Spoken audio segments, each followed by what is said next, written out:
All right, welcome to our Halloween edition of Poop Scoop Monday. Yes, it is yours truly, Dr. Islam, coming to you an hour later than normal. Sorry, guys. We had to have our trunk or treat at Lubbock Gastro. If you joined us today, I'm so glad I'm so glad you guys came. But if you're joining for the first time, my name is Dr. Islam. Yes, I am an actual poop doctor. I am your poop guru. Every Monday, I go live typically around 7 p.m. Central Standard Time to answer your questions you guys may have. We have a great show today. Today, I'm going to talk about how to best manage your Halloween cravings. And yes, you can have your candy. We're also going to talk about the best thing you can do to help out with gut inflammation. We'll talk about which vitamins are the best for your gut and for your liver. We'll also answer the question of the science behind why your poop smells bad, and we'll answer your questions live on today's Poop Scoop Monday. I want to thank you for joining me today. Hope you guys have a great day. Hope you guys are going to have a happy Halloween tomorrow. If you haven't already, don't forget to smash that like button, like, share, and subscribe. And if you haven't already, let me know if you're watching this live or in the replay. Also, put your questions in the comments down below as well. Rayma, thank you for watching. Idaho, so far, you are the winner for the furthest place that we had. Last week, we had about 35 likes. Let's see if we can beat that on today's Poop Scoop Monday. All right. So a couple things. Number one, it is freaking cold here. Oh my gosh. It got cold very quickly here in Lubbock, Texas. Listen, I'm a fan of the summer. I'm the fan of the fall. I am not a fan of cold wind. So I am having a hard time managing this cold wind, but today wasn't too bad. I don't know if you guys know this or not, but I'm going through a whole kind of movie craze right now where I'm watching a lot of old movies. A couple of weeks ago, I introduced the Usual Suspects to my family. Last Saturday in our movie night, actually on Friday, we did The Mask, which my kids have never seen. I can't believe that, but we watched The Mask as a family. Great movie, still holds up. I love Jim Carrey. It is awesome. And on Saturday, we kind of did our adult movie night where we watched In the Line of Fire, a movie from 1993 starring Clint Eastwood, Rene Russo, John Malkovich. Oh my goodness, I forgot how great of a movie this was. This is a really good movie. They made some really great movies in 93. You know, Fugitive came out, Jurassic Park came out, In the Line of Fire. It was a great movie time in 1993. So I'm slowly going through some of the classic movies that have shaped, cinema. I love movies. So let me know in the comments down below if you guys have a good movie you guys recommend as well. I think next week I may introduce my family to The Firm, which I haven't seen yet, or The Fugitive, which I have not seen it either. So I'm excited about those two movies. I'll let you know in the comments. I'll let you guys know how things are going in that as well. All right, perfect. So a couple of housekeeping things. Number one, let me know if you can hear okay. I was told in the past that the microphone was not that great. Also, let me know if you can see okay as well. Let me know if you're watching live on the replay. And if you have a question, put it in the comments down below so I can answer those questions as well. All right. Let's talk about this. All right. Halloween. Let's talk about how to manage Halloween. How many guys are excited about the opportunity to enjoy Halloween? You can see I'm decked out in my Halloween outfit. Don't think I wear this every day. Maybe I should. Let me know in the comments down below if you want me to wear a poop emoji costume every day or during my poop scoop Monday. Not a problem. But let's see, how can we manage Halloween? I want you to enjoy Halloween. I know Halloween, it's about scaring things, but it's also about candy, which I love. I'm a huge Starburst fan. So what can you do to hopefully manage your Halloween cravings? So let me go through my recommendations because I want to enjoy this. Enjoy life. It's okay that you have some candy. Not a big deal. I'll give you my tips of what I recommend. So number one, keep mindful of exactly how much you're eating. A lot of us, including yours truly, don't realize the amount of candy or food that we're actually ingesting. And so what ends up happening is that we just start eating candy or food without being mindful of exactly how much we are eating. So we don't realize how much candy we're putting in our mouth. We don't realize how much we're stuffing ourselves. We just kind of just start popping candy. So one of the tips I recommend for tomorrow or for Halloween is to be mindful of exactly what you are eating. This makes things a lot easier for you. Number two, it is okay to have some days when you're not on your diet, and that is fine. The most important thing is to make sure you get back on your diet the next day. So what I always recommend is never make it 2 in a row. Don't make it 2 days in a row when you're off your diet. Don't make it 2 days in a row when you're not working out. Don't make it 2 days in a row when you're not doing the goals that you want to have. Make it just one day where you maybe fall off that horse, but get back on. Never make it 2 in a row. Number 3, don't forget to have your water. Water can help you curb those cravings whenever you're seeing all that candy. And that's okay. Bring some water with you. Bring some sparkling water. Bring some flavored water to allow you to maybe curb those cravings when you're enjoying or seeing that yummy candy. But I want you to be okay. I want you to embrace those perfections in life, because that's what life is about. Halloween is a time to spend time with your family, with your kids. Enjoy that time. Don't be so strict. As long as you follow these rules, I think you'll have a good time. So I'm giving you permission as your poop guru to enjoy that candy, to enjoy Halloween, and to enjoy that time. Let me know in the comments down below what you guys are dressing up as Halloween, or if you have any tips for the holidays to hopefully make you mindful and helpful when it comes to eating candy or foods like that. If you're joining for the first time, my name is Dr. Islam, and yes, every Monday I go live, typically at 7 p.m. to answer your questions and do some questions as well. If you haven't already, don't forget to smash that like button, like, share, and subscribe. And if you haven't already, let me know if you're watching this live or on the replay, where you're watching this at. And also let me know if you could smash that like button so we can get over 36 likes on today's Poop Scoop Monday. Sharon, thank you for watching. Rand, thank you for watching as well. Raymond, thank you for watching. Peggy, thank you for watching as well. Thank you guys for being on the live stream as well. So Randy asked a question. I know that you're talking about autoimmune gastritis. Unfortunately, I will not be able to answer your specific question on this just because multiple medical reasons. But if you have a general question, I can certainly answer that as well. All right. Let's talk about gut inflammation. So how many of you guys feel like that your gut is inflamed? Let me know in the comments down below. I see a lot of patients who come to see me at Lubbock Gastro. And if you haven't seen us yet, come see us at Lubbock Gastro for all your GI needs, who complain that their gut is inflamed. They don't feel good. How do you know if your gut is inflamed? It's basically based on symptoms. Do you have a lot of bloating, distension? Do you have a mix of constipation and diarrhea? Do you just feel just not good? These are symptoms of your gut being inflamed and irritated. So the question becomes, number 1, why is it inflamed? And then number 2, what can we do to get it unflamed, or at least decrease that fire? Well, we want to find out exactly what the root cause of your inflammation is. And for a lot of my patients, it can be multifactorial. It can be related to stress. It can be related to foods that you're eating. It can be related to medications that you're taking. It can be related to what's called the brain-gut axis, or the connection between here and here. It can be related to the environment as well. So we're trying to pinpoint what are some of the causes of that inflammation, because once we know the cause, then we can find out exactly what we can do to eliminate that cause or to minimize that cause. But irregardless of the cause, we want to eliminate that. There are a couple of tips that I recommend as a GI expert to get the inflammation down that you can start doing today if you're worried about your gut being inflamed.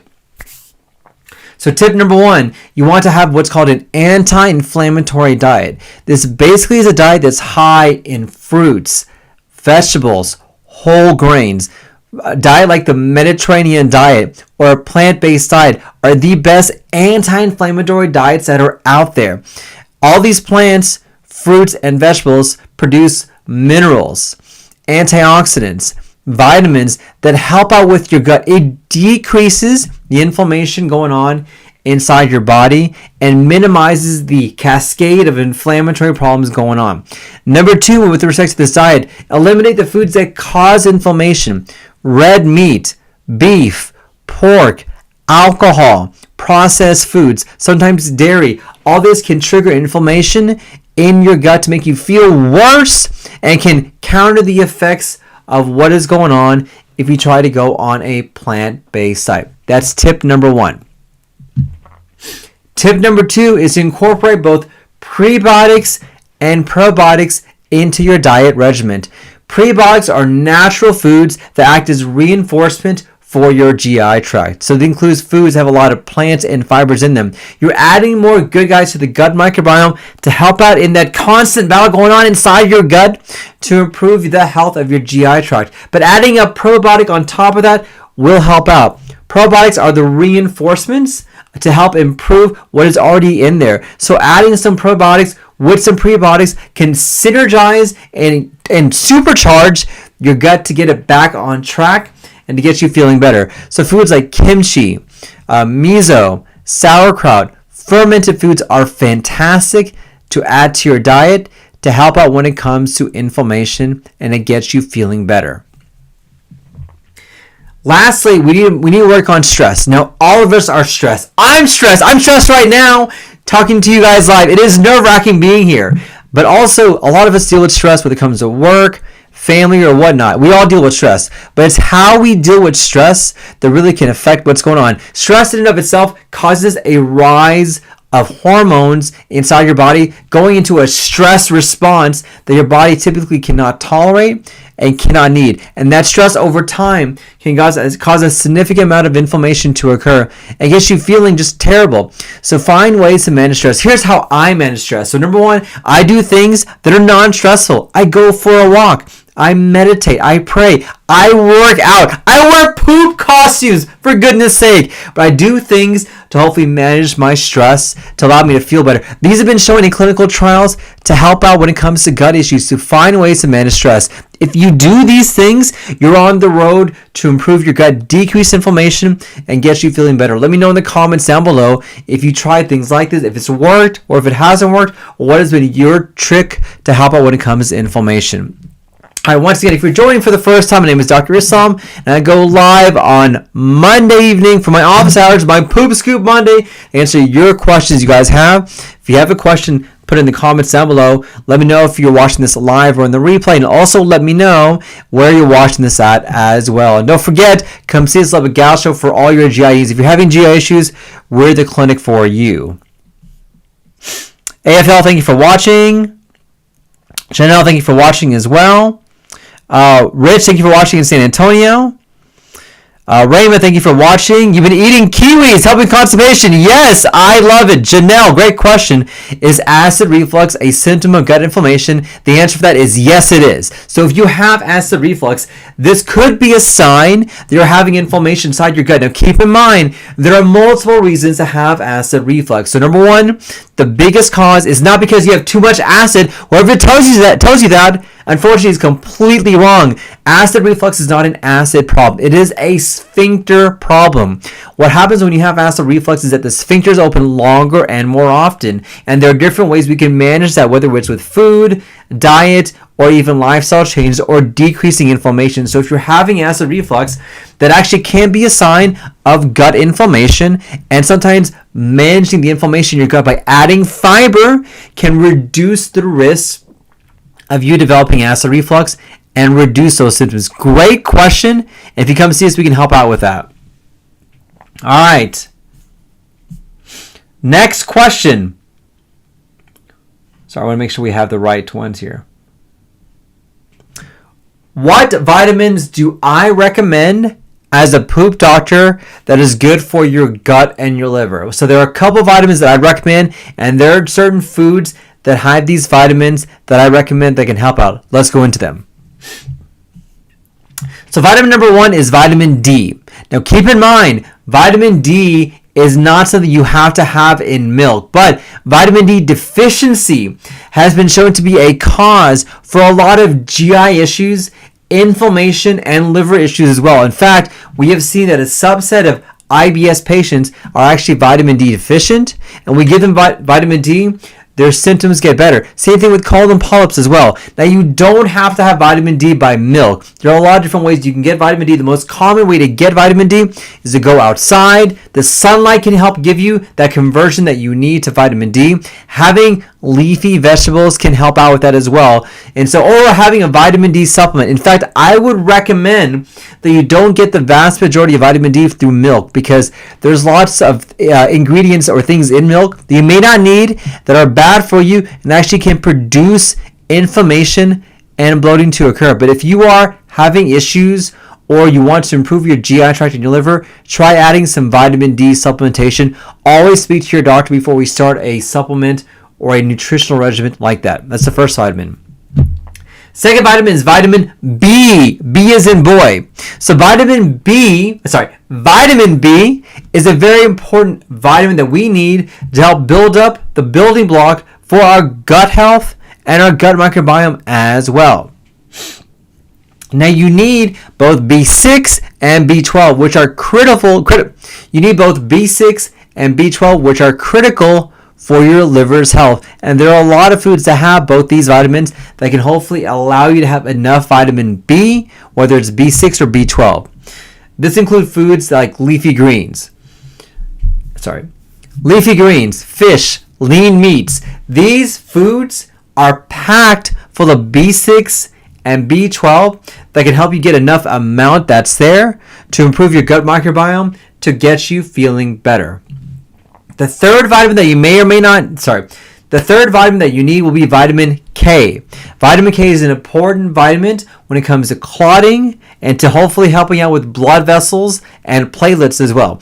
Now, for some people who have liver disease that may have vitamin K issues. And so sometimes having foods that can give you vitamin K can help out. Keep in mind, though, it's very important that you always need to talk to your doctor when you're eating foods that have high in vitamin K, because they can interact with other medications, like a medication called Coumadin or warfarin. But foods that are fermented or green have a lot of vitamin K in there. And if you can have an adequate amount of vitamin K, it can give you what you need to hopefully make sure that your liver and your gut are taken care of. So these are the three vitamins that can help out. Vitamin D, vitamin B, and vitamin K.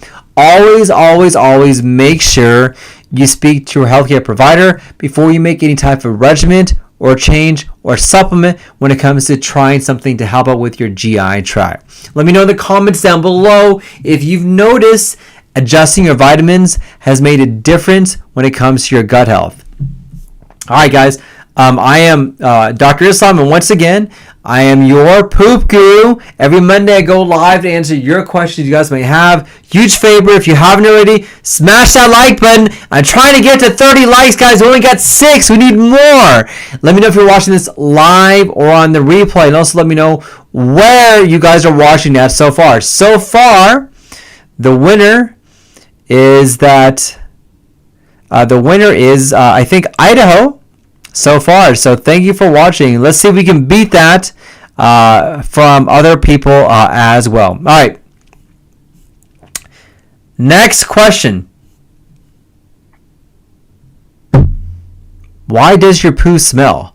You'd be surprised how many people ask me this question. Let's go into the science of why your poop smells. So, number one, is it normal for your poop to smell? The answer is yes. Okay? It is normal for your poo to smell. That is perfectly normal. But the degree of smell can be an issue for some people. Why does your poop smell to begin with? So when you're eating food, as it's passing through, going through the stomach, to the small intestine, you get all this absorption occurring. You're taking out vitamins, you're taking out minerals, you're taking out water, you're taking everything you can from that food until it gets into the colon. And in the colon, all you have in there is waste. That waste is mixed with dead cells, bacteria, fungi that are fermenting and causing gas. So the combination of waste plus dead cells, dead bacteria, stuff you don't need, and fermentation produces the smell of a stinky poo. Now, once again, stinky poo can be normal, but there are degrees of stinky poo. And maybe you've been around people, maybe it's you, that have had really stinky poo. Why is that the case? There are 4 main reasons why. Number one, it could be what you're eating. People don't realize that certain foods have a lot of sulfur in them. And that sulfur can really cause you to have a lot of really smelly gas, both above and below. These are foods like red meat, like eggs. These have a lot of sulfur compounds in them that, as it gets metabolized and gets broken down, produce a tremendous amount of gas. It can be stinky and terrible and make you clear the room when it comes to your gas problems. So that's issue number one. Also, some other foods that can cause a lot of gas include sulfur-rich foods, which include foods like dairy as well. And in fact, a lot of people don't realize they're lactose intolerant, which is why they have stinky poo. All right. Another reason is that you have a lot of fat. So reason number two is that you're eating a lot of fat. So those diets that have a lot of fat, like keto or this carnivore diet, it is those fats that's making your stool stinky and smelly. Your body metabolizes fat very differently than it metabolizes other foods. So if you're on a keto diet, if you're on this carnivore diet, or if you have a food that has a lot of fat in it, like fatty meats, that metabolism, the breakdown of that food will produce a lot of gas and fermentation to give you stinky poo. That's the second reason why your poo is going to stink. Number three is that you actually may be drinking too much alcohol. Alcohol can actually act as an irritant to not only your gut and your liver, but to your colon as well. And sometimes the metabolism of those grains that you're ingesting can cause you to ferment, produce gas, and a lot of gas is very smelly and stinky. So maybe what you're drinking in terms of causing you to have really stinky poo. But the fourth reason, the most common reason, is that you actually may be constipated. Yes, you are. Did you know that you can use the restroom every single day and still be constipated? Absolutely, you can. So when it comes to constipation, it's not an issue of how often are you going, but how do you feel when you go? Do you feel like you're having complete bowel movements? Is everything emptying out? Are you like, yeah, I feel great, everything is out? Because if you're not, even if you're going every single day, you may be constipated. This could be the reason why you're having stinky poo. As stool just sits in your colon, it just sits there and ferments and ferments and ferments, and until it passes through, it's going to produce a lot of gas. So getting a handle on constipation can hopefully allow you to hopefully handle your stinky poo. Now, let's say you suffer from the stinky poo. What do I recommend? So tip number one, get your constipation taken care of. Drink some water, add fiber, add some magnesium, soften your stools, do what you can to get you going, have a good rhythm, have a good flow, get you going. Number two, change your diet. Eliminate those sulfur-rich foods, eggs, broccoli, Brussels sprouts, meats, dairy. Eliminate those foods. Number three, try to change your diet if you're on a high-fat diet, because that high-fat diet will make things a lot worse as well. Try these tips. It should help out. If it doesn't, you know where to go. Come see us. We are the experts when it comes to stinky poo to get your gut taken care of as well. All right. Perfect. All right, Ellen, thank you for watching from Canada. There we go. You're the winner so far. I like that. So thank you for doing that. I appreciate it. I'm glad my videos helped you. I really do appreciate that. There is a like button, Raymond. It may not be on YouTube, maybe on Facebook as well. So Rand Loco asks, are there diseases that causes gut inflammation? Absolutely. There are a lot of diseases that do. So number one, there are certain foods that we do that. We know that processed foods do that. We know that dairy does that. We know that alcohol does that. We know that smoking does that. We also know that taking anti-inflammatory medications can do that. Number two, what diseases can cause this? So a disease in which you have what's called H. pylori. H. pylori is a bacterial infection inside the stomach that can cause inflammation to occur. So if you have this infection, this can cause you to have inflammation and get you feeling bad. Number three, another disease is a condition called IBS or irritable bowel syndrome. Very common problem in which a lot of people have pain with constipation, diarrhea, or a little bit of both that can cause inflammation to occur. A next one is another condition called small intestinal bacterial overgrowth or SIBO. Common cause of bloating and gas. This is when you have too much bad bacteria inside your GI tract to cause bloating and gas and diarrhea to occur. And then lastly, this is not comprehensive, but another one is another condition called an ulcerative colitis or Crohn's disease. These are autoimmune inflammatory conditions of the gut to cause inflammation. This is just a snippet of what can happen. But if you're worried about having constipation, if you're worried about having gut inflammation and constipation or whatever, come see us at Gastro, where we can find out what's going on. I would encourage you to watch my videos. I do have a lot of videos on what you can do to help out with inflammation. All right, guys, I think our time is up. I want to thank you for watching. Don't forget to smash that like button, like, share, and subscribe. Let me know in the comments, what do you guys think about my Halloween uniform? Should I do all my Poop Skip Mondays in this Halloween? Let me know. If you haven't already, don't forget to smash that like button, like, share, and subscribe. Watch my videos. I have a lot of information on there. I look forward to seeing you guys next week. Have a happy and healthy day. Take care, everybody. Thank you. Happy Halloween!